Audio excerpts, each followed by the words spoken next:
Welcome, welcome, welcome. I would like to welcome you to episode 435 of the Unpopular podcast. This is the man, the myth, the legend, Jalen Hunter. And here at the Unpopular podcast, I'm not going to ask you to agree with me. I'm asking you to hear me out. You know, the beauty about being on the outside looking in for something is your thoughts, your decisions, your viewpoints on things don't really have an impact on the natural order of things. I'm not saying that it's not important. I'm just saying that if somebody else is making a decision, we on the outside have the pleasure of viewing what could or what could not happen. The draft is not a complete science. We obviously have the ability to have hindsight in moments, but a lot of times you don't know what a player is going to be. You don't know what a player could be. That's why you have player comps. That's why you have entire draft shows, mock drafts. The draft is not a complete science. And the interesting thing about this draft is one of the most unique drafts of all time. Now, you're probably hearing me say that and be like, wait, what are you talking about? How is this? This was projected as one of the weakest drafts of all time. This draft was projected as one of the worst drafts in recent memory. How was it one of the most unique? When you're drafting a player, as a team enters the draft, their job is to get better.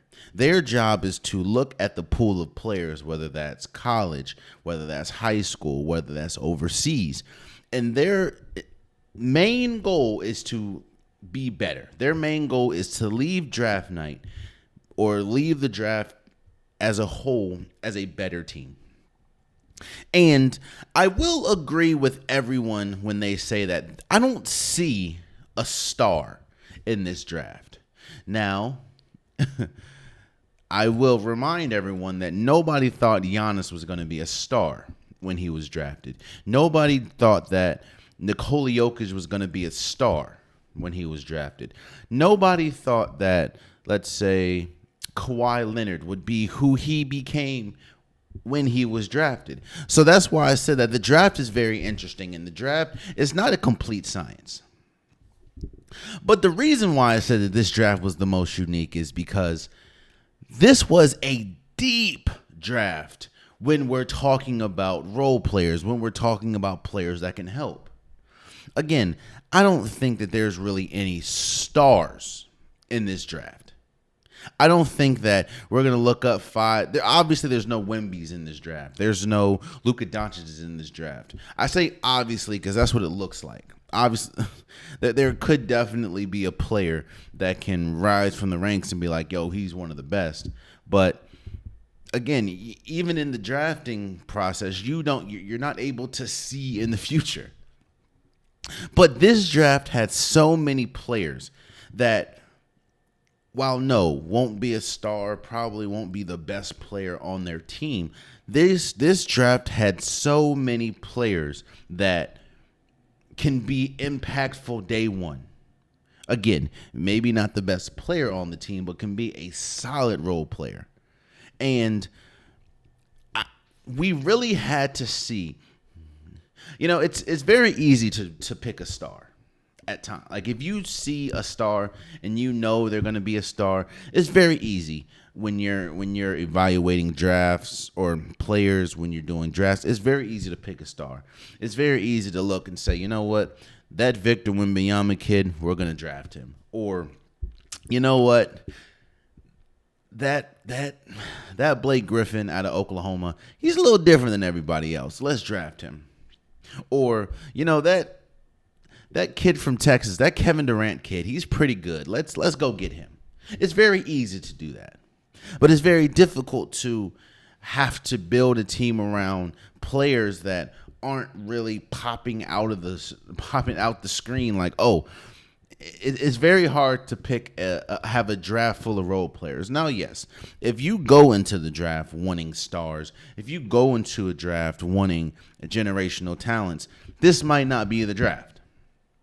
This probably won't be the draft. But if you're trying to pick players that can be impactful day one and can be solid role players like a Peyton Pritchard, like a Kentavious Caldwell Pope, like a Brandon Pazinski, maybe this draft is littered with them.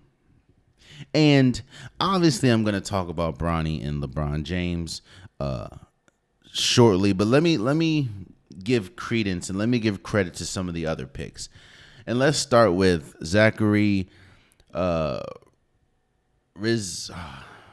I know, damn, I just heard. Okay, so you guys know that I'm pretty poor with words, or pretty poor with names, especially foreign names. I just listened to this. It's Zachary Rizicare. There you go. He was the number 1 overall pick. Now, I know that it's difficult to pick draft picks that aren't going to be, generational talents, especially, or doesn't project to be generational talents going into it.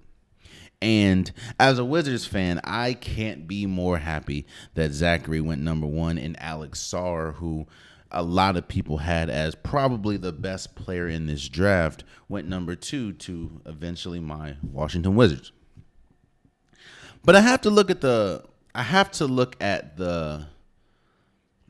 get on the Bulls a lot about what's the plan, what's the future, what are you guys doing? A lot of the moves that the Bulls make doesn't really seem like they have a grasp on exactly what they're doing.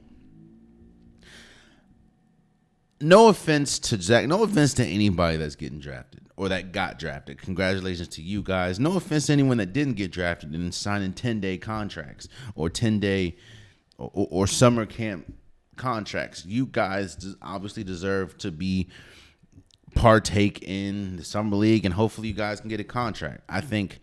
There's not a long line of players that are good enough to get drafted, or good enough to even be on an NBA roster, whether that's summer league or actual roster. So shouts out to every single person. But I have to look at the Atlanta Hawks, and I have to ask myself, what is the plan? What are the Hawks doing? If you're trying to get a replacement for, let's say, John Collins, why not go with Alex Sarr, who's a 7'7", power forward center who has Evan Mobley-like comparisons? I'll just say this, man. When your NBA comp is Harrison Barnes, and no, this is going to sound like a shot, is really not. But when your NBA comp is Harrison Barnes, I don't think that player should go number 1. That's all I'm saying. Like, I don't think that's the player that you should slam your hand on the table and said, that's who we're taking number 1. That's just me.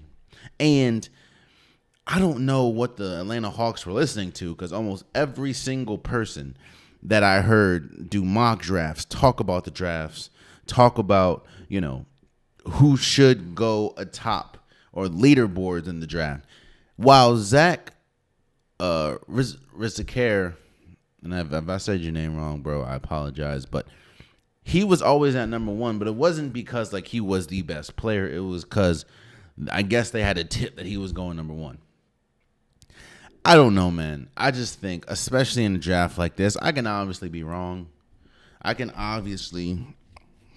Again, nobody thought that Chris Middleton was going to be what he turned out to be. Nobody thought that, we talked about Giannis. Nobody thought that Tyrese Maxey was going to turn into one of the best point guards in the league, But I just don't see it for Zachary. That's all I'm saying. Now, Washington Wizards, you got yourself, in my opinion, the best player in the draft in Alex Sarr from France. Again, 7'1", power forward / center. Evan Mobley, like NBA comp.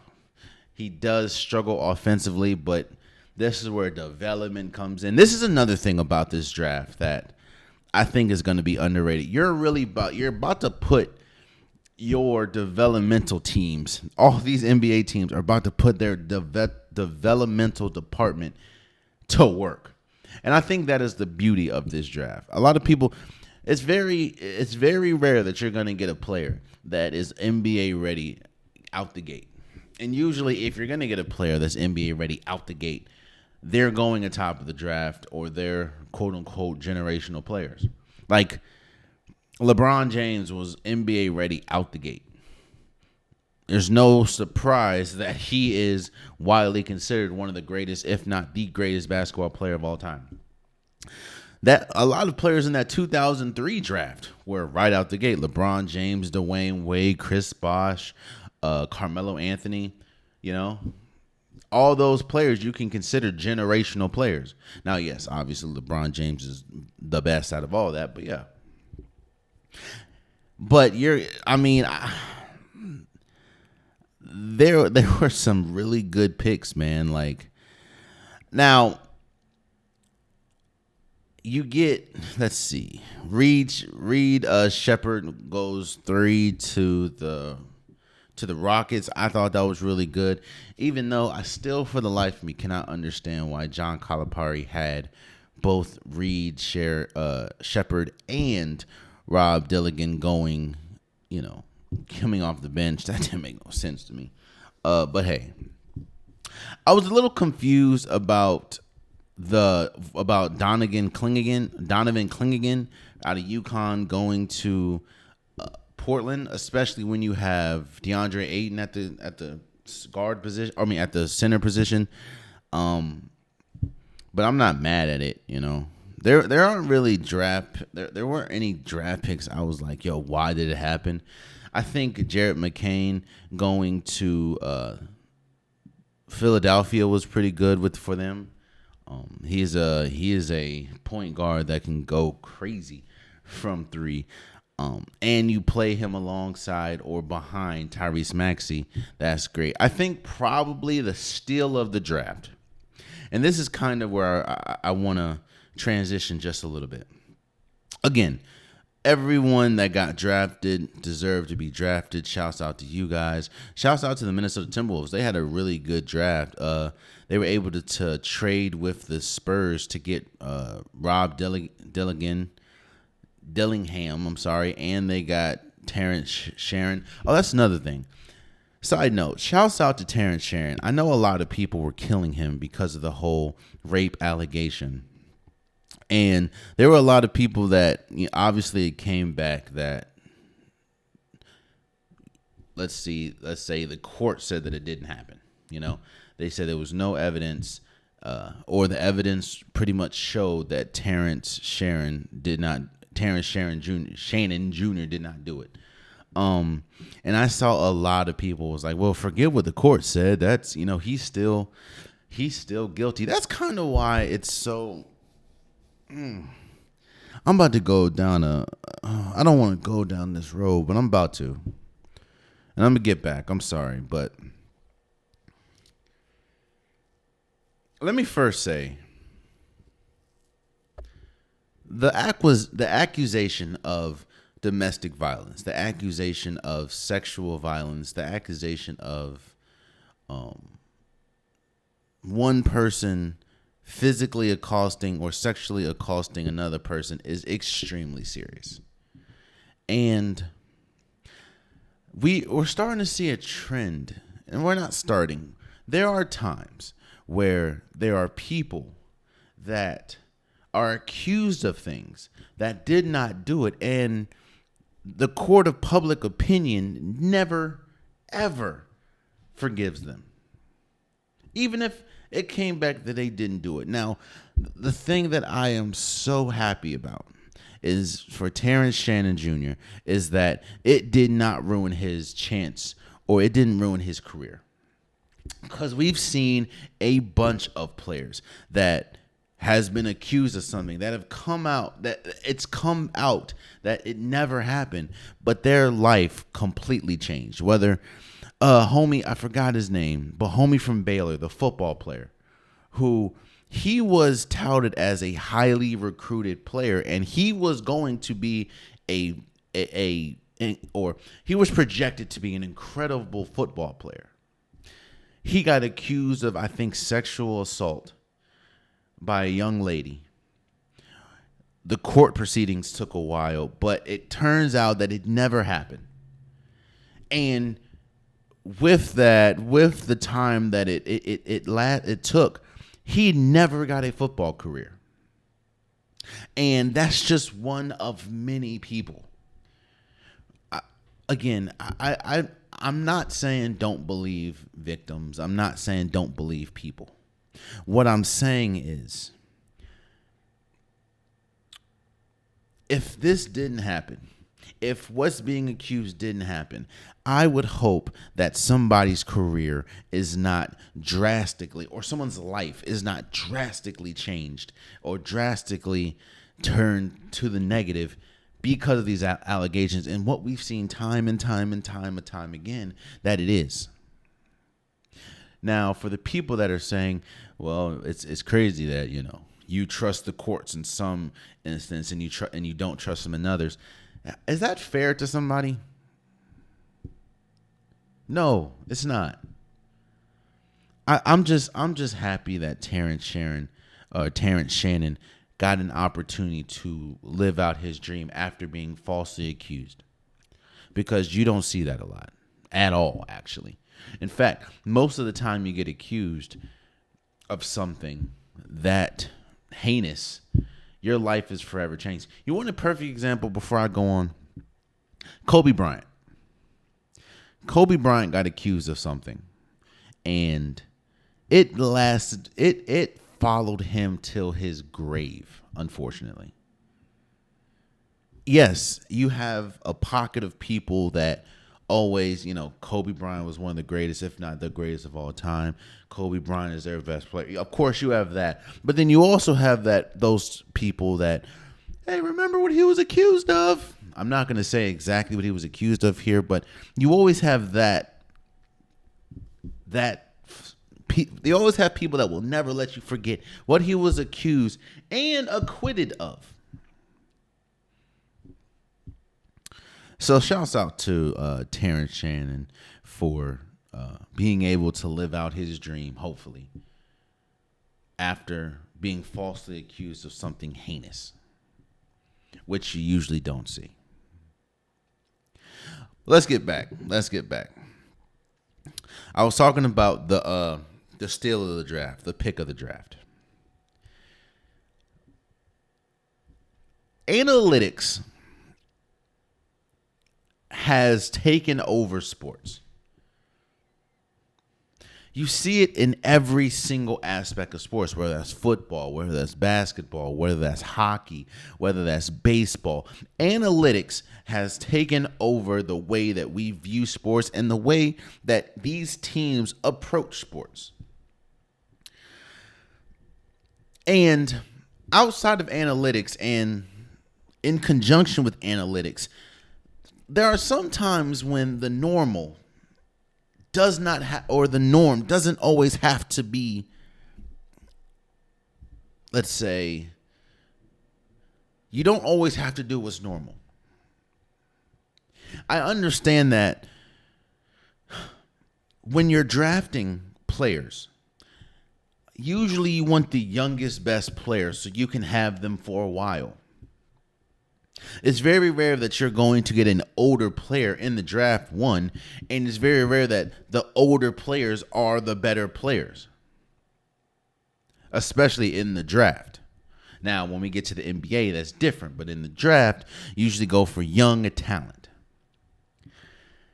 I was watching the draft, and I saw pick after pick after pick after pick after pick, and I thought to myself, there's one player that, for some reason, has not been picked yet. Until you got to pick 17 with the LA Lakers. And they picked Dalton Knecht out of Tennessee. Yes, Zach Edey was incredible. And Zach Edey deserved the Player of the Year last year. And shouts out to Zach Edey for getting drafted to the Memphis Grizzlies. I think the Memphis Grizzlies have struggled mightily with a reliable center, and hopefully Zach Edey will be that for them. So shouts out to him. But Dalton Knecht was probably the second best player. He was the second best player in college basketball last year. And the fact that he fell to 17 because people were concerned about his age, being 23, I believe, in the draft. Now, in real life, in life outside of sports, 23 is obviously a baby. They're young. You still have, Lord willing, you still have the world, your whole life in front of you. But in sports terms, 23 is, a lot of people want to put into perspective. I don't think Anthony Edwards, who is considered one of the best, if not the best young players in basketball, he's not even 23, I don't believe. And I think Jason Tatum's like 26. So to put that in basketball terms, people think that that's old, but that's where I was talking about analytics. That's where I was talking about age. Yo, there should be no reason why Dalton Knecht falls to the 17th pick, especially when you see some of these people that got picked before him. No offense to anybody, but there's a lot of people that is not even close to Dalton Knecht. And I will say shout out to the Lakers, because I think the Lakers, as we're really looking at it, is the perfect place for him. The Lakers need a infusion of scoring and talent, and they got both of that in Dalton Knecht. So I think that he can arguably be the steal of the draft. So shouts out to him, and shouts out to every single person, both rounds, man, that got drafted. Obviously, a lot of people are talking about Kyle Filipkowski out of Duke, who fell all the way to the second round. I'm not 100% sure why. I'm not going to talk about, the other things that a lot of people are talking about around him right now. But I do think that Utah got a pretty good player. Tyler Kolek out of Marquette goes to Portland, which I think was a really good pick. This is a deep Jamal Sheed out of Houston. He went to the Kings. This is a deep draft for players that can be role players that can make impact, not just be the star of a team. I think that a lot of these players, Cam Spencer out of UConn going to Detroit, and he was at the end of the draft. Kevin McClure Jr. going to falling to the 56th pick. I think there's a lot of great players. But again, shouts out to everyone that got drafted. But obviously we're going to talk about it, and it's time to talk about it now.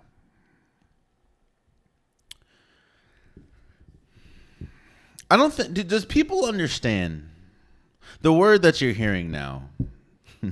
The word that I've heard ever since Bronny James was drafted at the 55th pick to the Lakers. The word is nepotism. And I think it's very interesting how many people are upset about that word, or how much energy is being put towards that word, nepotism. And I look at it as this.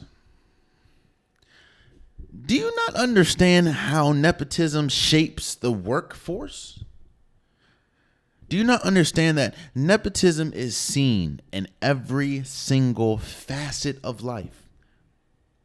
In every single job, from multi-million-dollar corporate jobs to minimum wage jobs. There's nepotism everywhere. In fact, you want to hear a bit of nepotism? AJ, you work at X. You think you can get my mans in there? Yeah, I'll try to pull some strings for you. That's nepotism. If that man gets that, or that young lady gets that job because I gave him a reference, that's nepotism. Or I have a multi-million-dollar company that I'm going to give to my son once I retire, or give to my daughter once I retire. That's nepotism. You know, some people's favorite show. Obviously, it doesn't come on anymore, but what is that show called, bro? With that whole family.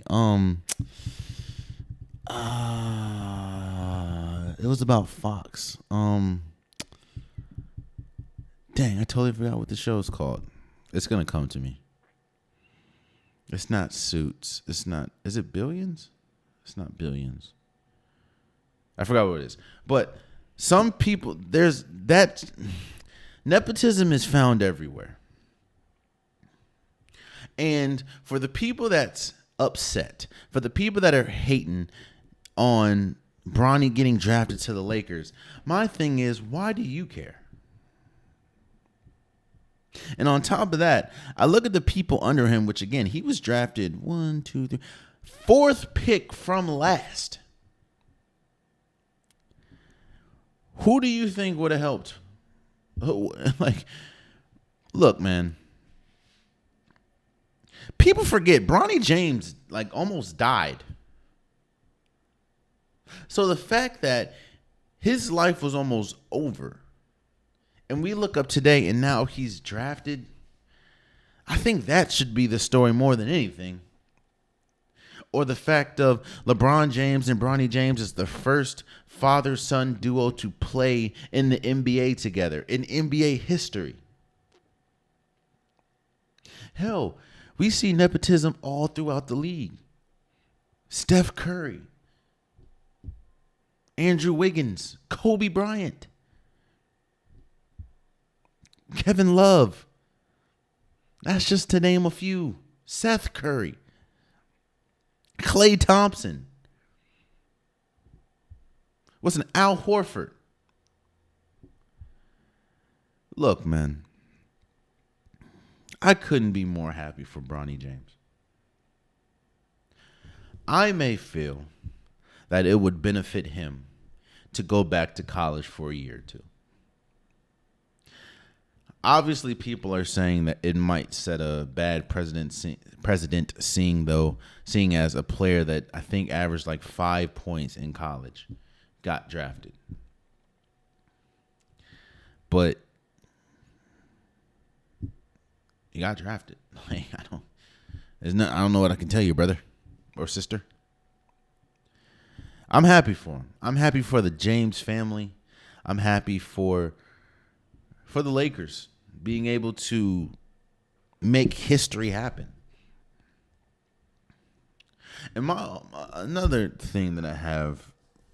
question I have is, if you had an opportunity to get somewhere in life, not saying that it was just given to you, because Bronny James, again, he's worked, he went to USC, he had health issues. We've seen him, since he was able to hoop, actually be good. I'm not saying that he is NBA ready now, but what I'm saying is you can build him into an NBA player. If there was an opportunity to get where you wanted to go in life, and you still put in the work, but you also had somebody that can help you get there, wouldn't you want to take that? I'm not saying you do absolutely no work and you find a way, and you use someone to get to, but if you're putting in the work and you have someone that is a family member, that's a reference that helps you, wouldn't that help you? Wouldn't you want that? It's just crazy to me to see people that are bashing the Lakers drafting Bronny James when we knew this was happening months ago. And I'm happy for him. Again, I may have my feelings towards him probably going back to school and developing a little bit more. But even in that thinking, what do I think is going to help him develop more? Playing in the league or playing in college with players that may or may not make it to the league, or developing training in the league with NBA players, NBA trainers, and your dad, who is regarded as arguably the greatest player of all time. Shouts out to the James family, man, and shouts out to Bronny James. I think it was beautiful that he was able to get drafted. Because trust and believe, I don't know. There's just because you're the son of someone doesn't mean you're getting drafted. We've seen that before. So, shouts out to Bronny James and shouts out to every single person that got drafted. Definitely well deserved. And I'm excited to see a bunch of players, new players, obviously every year. But I'm excited to see how this draft class is going to impact the league. Hopefully, Alex Sarr goes crazy and turns into one of them. That's all I'm saying. Let's move forward.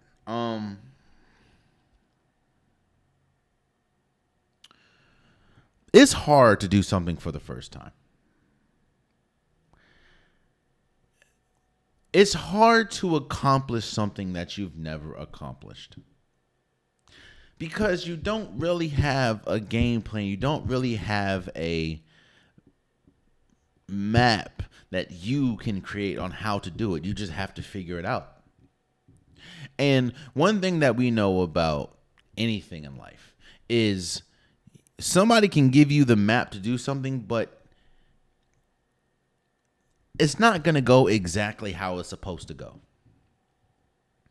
You just have to be able to adapt to things. You have to be able to call this journey your own. Well, let me say shouts out and congratulations to the Florida Panthers for winning their first Stanley Cup final.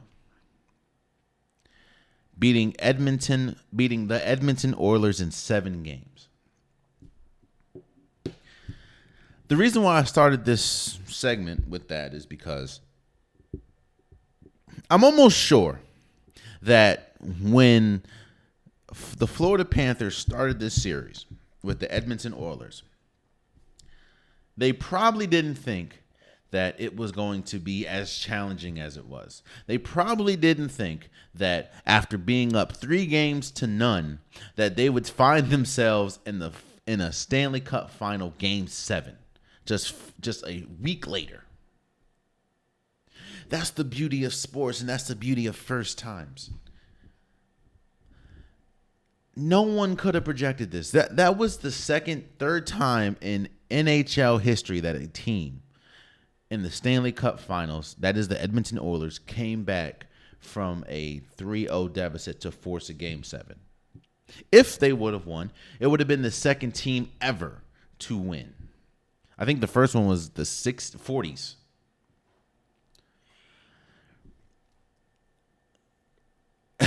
No one. There's not a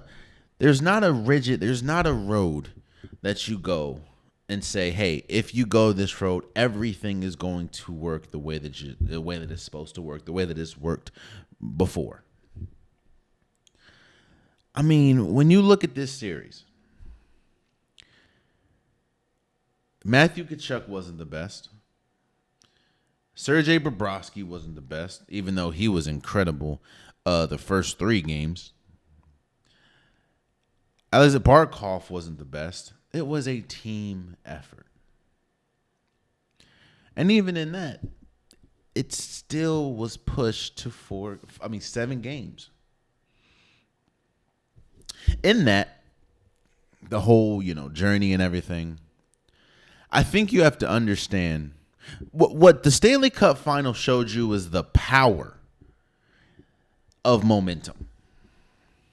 If you want to question what momentum looks like, or if you want to question if momentum is really a thing that is important to winning, the Stanley Cup final should have showed you that.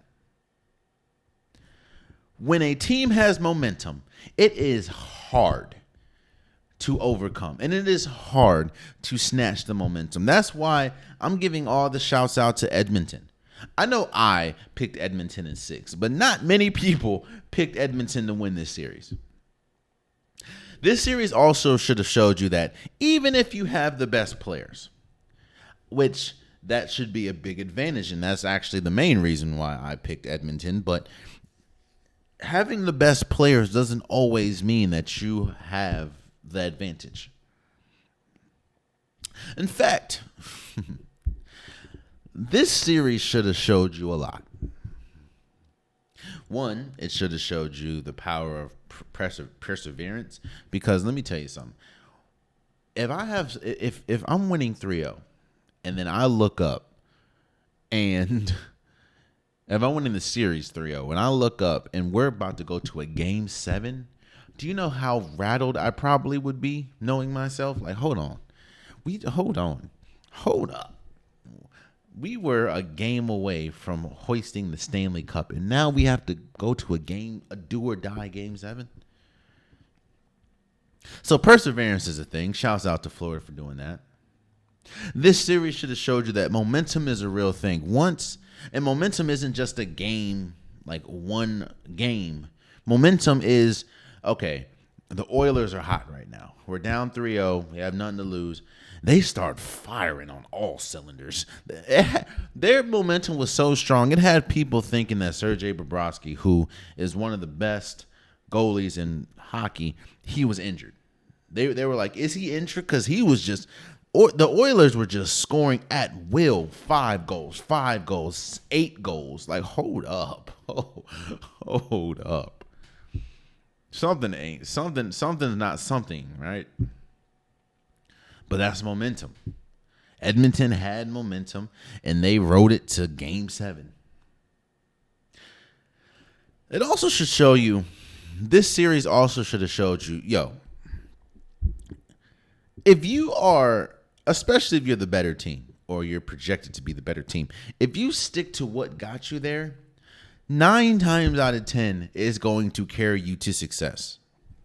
If you looked at that game 7, for anyone that did watch it, if you watched that game 7, Florida played the same exact way they played when they went against the Lightning, when they went against the Bruins, and when they went against the Rangers. Physical, just hitting people, and not really worried about scoring a bunch of goals, just scoring the goals that you need to. And having incredible goalie play. That's what got the Florida Panthers to the Stanley Cup final. And that essentially is what won them game 7. Now, I'm not going to lie. Once they got to game 7, I was extremely happy, and I was rooting heavily for the Edmonton Oilers because, again, I want to see history. Once history is on the cusp like that, I would like to see it completed. But it goes to my next point. The reason why I picked Edmonton, and I'm sure the reason why a lot of people picked Edmonton, not most, but a lot of people, is because they had the 2 best players, Connor McDavid and Leon Draisaitl. You had the 2 best players going to the series, and you knew one of them was the best player because even though the Edmonton Oilers lost, Connor McDavid still won the Conn Smythe, which is pretty much the Stanley Cup playoffs MVP. And it doesn't just go by what you do in the Stanley Cup finals. It goes by what you do in the entire playoffs. And Connor McDavid on the losing team won the Conn Smythe. So that should show you how good he is. I think he broke Wayne Gretzky's record for most assists or something, or most points in a playoff series or playoff run. Connor McDavid is him. I'm gonna be real with you.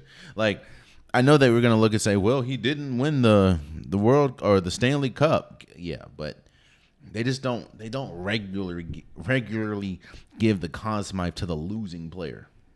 And I think he kind of won it like in a landslide. But What I was saying about that is this. Name alone doesn't win you anything. Your name, your legacy, what you've done in the past doesn't win you anything in the present.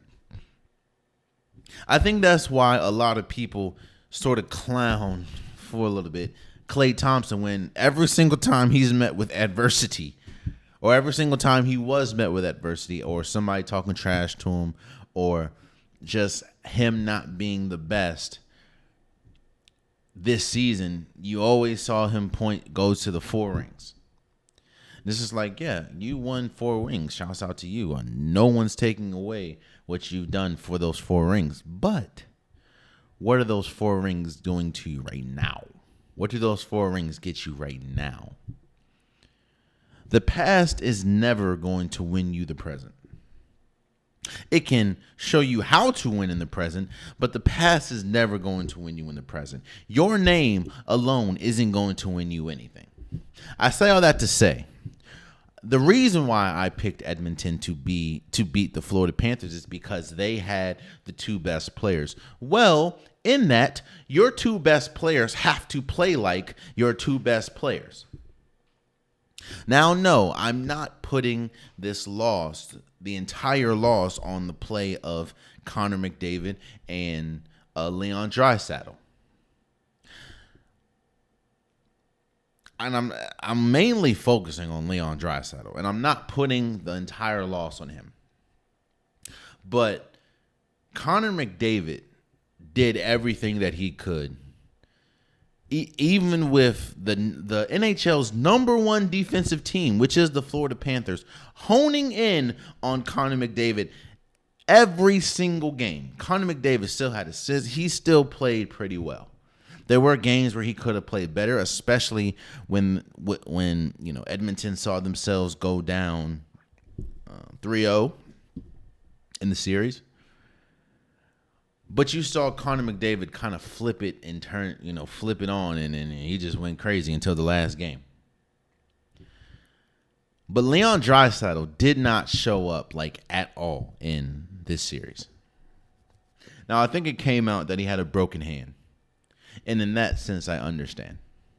If he did have a broken hand, it's very hard to shoot. It's very hard to play any sport with a broken hand. So I get it. But in real time, when you don't know that he has a broken hand, I'm looking like, all right. At some point, Leon Draisaitl has to remind us why he is the second best player in this series, at least by name. And that's even with Alexander Barkov. That's even with Matthew Tkachuk. Shouts out to him. Jason Tatum's a school friend, I guess, growing up in St. Louis. Shouts out to them. And I'm not just putting it all on. Honestly, outside of Leon Draisaitl not playing the best he could play, and obviously not kind of being a no-show for the series, Edmonton played, to me, the best way they could play outside of Leon Draisaitl. You come in with inferior goalie play. Skinner played the best that he could, but he's not really good, at all. In fact, I'm shocked that they were able to overcome him not, their goalie play. But they showed you how to play team defense. Because, Skinner's not that good. I'll be real with you. I thought he was gonna, seems like they beat the Kings and the Canucks and the Stars, and I think the Canucks and the Stars were amongst some of the league leaders in goals this year. I thought that he was gonna go crazy. I was wrong. But I'm not mad at anyone, man. The fact that you were able to force a Game 7 after being down 3-0 and being the decisive underdogs in this series should show you just how good Edmonton really is, man. And for people that are saying, well, this is really going to hurt Connor McDavid's legacy, look, man, I think this is a very interesting off season for the Edmonton Oilers, seeing as though I think they just fired their GM, which I don't know if I would have done that. Usually I would, because the Edmonton Oilers really don't have a good team. They have two good players in Leon Draisaitl and Connor McDavid, and they surround them with a bunch of pieces, not like solid pieces. And it's been like that for years now. But this is the first year you fire your coach, you bring in a new head coach, and you get all the way to the Stanley Cup final. I probably would have given the GM maybe 2 or 3 more years, but that's me. And you have to figure out what you're going to do with Leon Draisaitl, seeing as though he has an opportunity to get the max. I don't know exactly what the max is in NHL, but he has an opportunity to leave and get the max, because I don't think the Edmonton Oilers can afford to give him the max. So it's like, if you're Leon Draisaitl, do I take less to stay with a team that we've tried over and over and over again to get to the promised land and we ultimately haven't done it? Or do I take the max with a team that probably isn't going to give me the best shot, but at least I get paid? That's kind of the situation that Paul George finds himself in. Do I go to a team that can give me the max, and I might have a shot to win a championship, but, or do I stay with the team, take a little bit less, but we continue to fail with this team? We continue to come up short. It's going to be a very interesting year or offseason for the Edmonton Oilers, I will tell you that. But in that, I will say again, congratulations to the Florida Panthers for winning their team's first Stanley Cup final.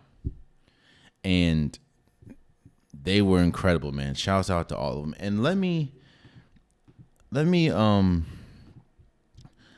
give credit to the coach. I don't know his name by heart. I'm going to look it up, but I want to give credit to him because he has the third most wins in hockey history, and he never won a Stanley Cup final until now. So I want to say his name. Let me see.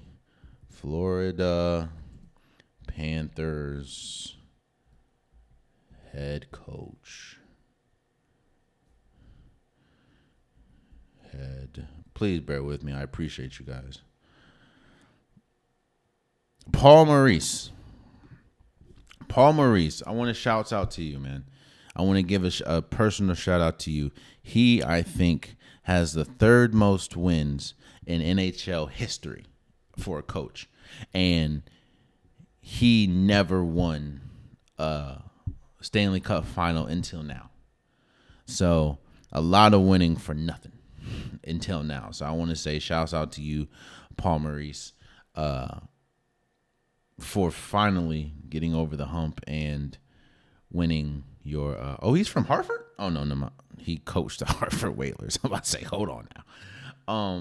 Shouts out to you, man. Shouts out to the Florida Panthers, and shouts out to the Edmonton Oilers for making it a very competitive series. But yeah, congratulations to the Florida Panthers for winning the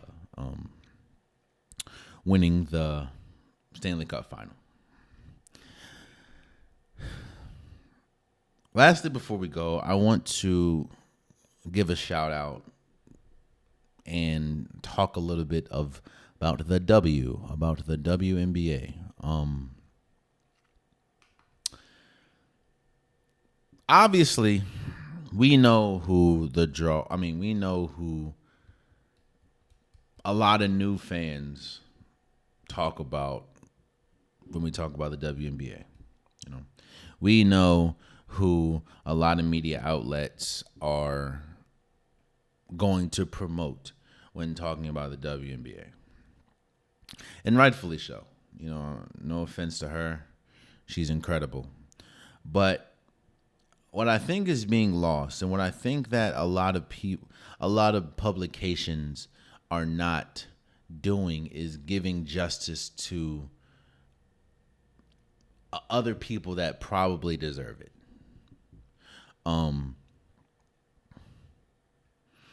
And that's what I'm going to do here. I'm not going to talk about a bunch of people, but I will talk about some things that I think needs a little bit more light in the WNBA. For one, I want to say shout out to the Minnesota Lynx for winning the Commissioner's Commissioner's Cup.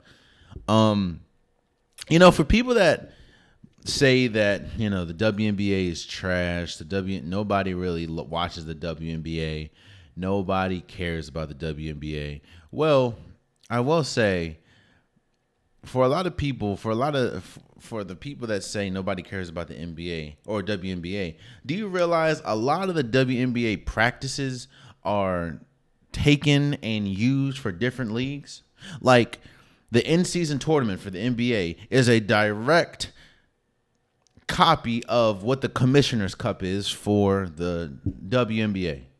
Now, obviously, there's a little bit of tweaking everything, but the in-season tournament came from the Commissioner's Cup in the WNBA.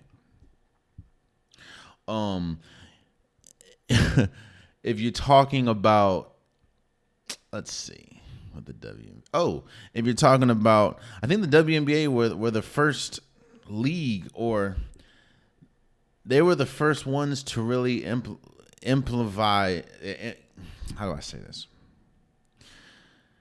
There's a lot of rules that the NBA does that the WNBA were pretty much the quote unquote test dummies for. Not calling them stupid, not calling them dummies. I'm just saying a lot of the rules that you see that the NBA, a lot of new rules that you see, were already implemented in the WNBA.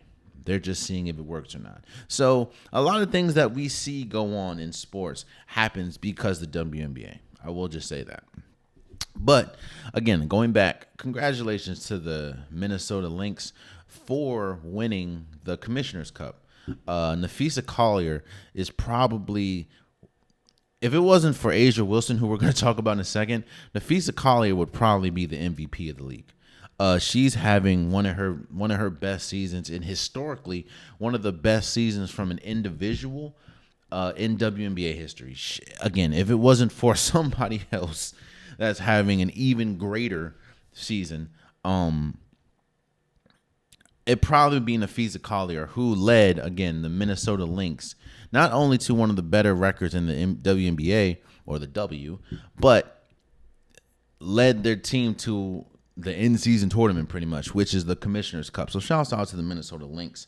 I do feel like they need to get a little bit more love than they've been getting. Also, I want to shout out A'ja Wilson. Now, obviously, yes, she's the best player in the WNBA. I'm not gonna act like she's not. Obviously, she has been. If there's a player that has been promoted outside of that one young lady that we aren't gonna discuss right now, it probably is A'ja Wilson. So I'm not saying that A'ja Wilson isn't getting credit. I'm not saying that she isn't getting what she deserves. What I will say, however, is I don't think people are understanding exactly what A'ja Wilson is doing. A'ja Wilson is she's putting together one of the greatest WNBA seasons we have ever seen from a player. Let me just give you some of her averages real quick. A'ja Wilson. I forgot the apostrophe. Lord have mercy. When I say that what we're seeing out of A'ja Wilson right now is something that we have never seen. And again, this is we're talking about a player we're talking about a league that has seen some incredible players like Lisa Leslie, like Rebecca Lobo, like Lauren Jackson, like Candace Parker, like Maya Moore. We've seen some incredible women, but what A'ja Wilson is doing, currently averaging 28 points a game, 11 rebounds, 3 assists, and 2 steals. We don't see that too often, if ever, from the WNBA. She is putting on a historic season. Now, I know that you can look and say, well, they're 9-6. And them, the Vegas Aces being 9-6 should show you the importance of a point guard. That's why I'm not saying she's the best, obviously, but I think Chelsea Gray being there or missing time definitely got Vegas off to a slow start. But with her being back, which is Chelsea Gray, now you're seeing Vegas look more like themselves. They still struggle a little bit on the pick and roll defense, but this team is incredible. And I want to shout out the incredible play of A'ja Wilson. She is by far the best. There was kind of like a debate between who was the best maybe going into the season last year. Was like, is it A'ja Wilson or is it Breonna Stewart? Those are pretty much the two names that have been jockeying back and forth for best player in the league. I think that if you look today, A'ja Wilson has taken that title and ran with it as the best player. Again, she's having a historic season that I don't think a lot of people are talking about. I think she is the runaway player for winning, I think, her third? Would it be her third? I think it would be her third MVP. And she's one player that, how do I say this? She's taking the best player in the league title and running with it. So I did want to give a shout out and bring light to exactly what A'ja Wilson is doing, saying as though it is pretty historic. It needs to be talked about. And lastly, the last thing I want to talk about, and the last person that I want to give shouts out to is, to me, the player that, if we look today, and if we talk about it today, I think she deserves to be the Rookie of the Year, and that is Angel Reese. Don't get me wrong, man. I like Aaliyah Edwards, but as a Washington fan, it still sucks that we passed up on Angel Reese, who is a Baltimore native. But again, I want to make it obviously, it probably won't happen. And I understand.